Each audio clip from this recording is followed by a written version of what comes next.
The cost of living is biting, interest rates are holding, and inflation, well, it refuses to play ball. So where does that leave Sydney's property market this week? I can tell you, let's cut through that noise. Hi there, folks. It is Matt Hayson here looking at everything impacting Sydney's property market this week. So let's get into it, starting with the RBA. Governor Bullock has said that the massive price rises over recent years will not come back down. And we've mentioned this before, that inflation coming down doesn't mean falling prices. It simply means the pace of increases has slowed. And we're seeing the real impact of this in the property market. There are currently thousands of owners sitting on approved DAs that are simply now untenable to build. It's too expensive, they'd be overcapitalising, and that shift has played out in just 4 years. So looking ahead, with the costs where they are, not to mention the exhausting and expensive DA process, nothing in this space is likely to change for a decade or more. And the outcome for these owners is very simple. Many of them will either need to sell and buy something already renovated,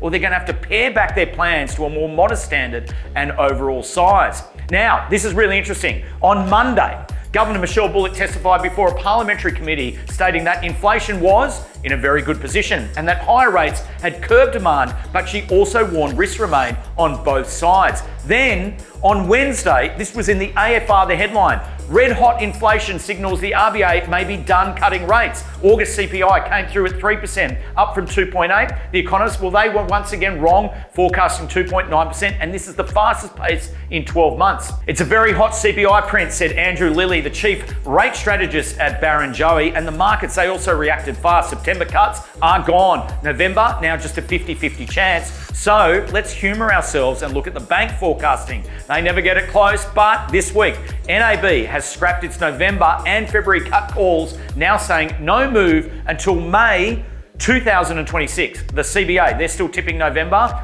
Westpac, November, February and May cuts. ANZ, November, but that's just this week. So October could set a whole new set of changes, and we'll keep an eye on that. Now, let's look at the market because the volumes are strong. 1,266 auctions across Sydney. Only 26% of those sold under the hammer, but the combined clearance rate lifted to 55.8%. That's the best in September, but still suggesting a pretty fractured market. Now, the media tone has shifted to the AFR headlines. Home with potential sells for $3 million, but warning signs emerge. The experts say the market isn't strong and the top end is falling short of expectations. But let's rewind just a few weeks because these are the headlines. Sydney home prices surge again. Why Sydney home sellers are in the box seat this spring? Act fast. Buyers and sellers spring into action. Spring auction clearance rates signal strength, and eager home buyers keep up with the spring surge. Now, suddenly, the headlines are more cautious than confident. Louis Christopher said it best from SQM, the market is firmer than at the start of the year, but it's by no means booming. Correct on both counts, and it never was booming. 3 cuts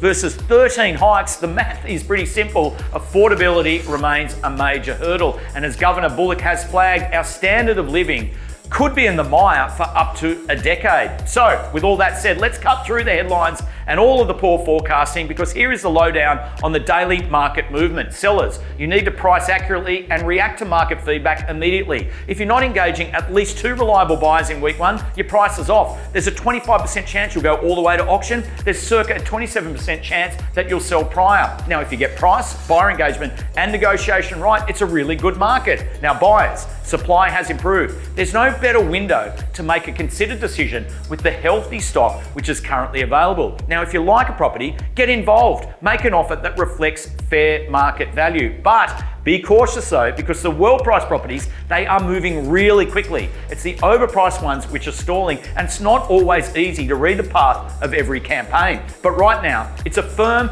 yet fair market. It's not hot, but it's far from cool. Overall, we're calling it on the CH market move meter a 6.8 out of 10. So that is what's going down in and around the market this week. Your supply is up, the sun is out, the properties are looking on point, and I'll look forward to seeing you all next week.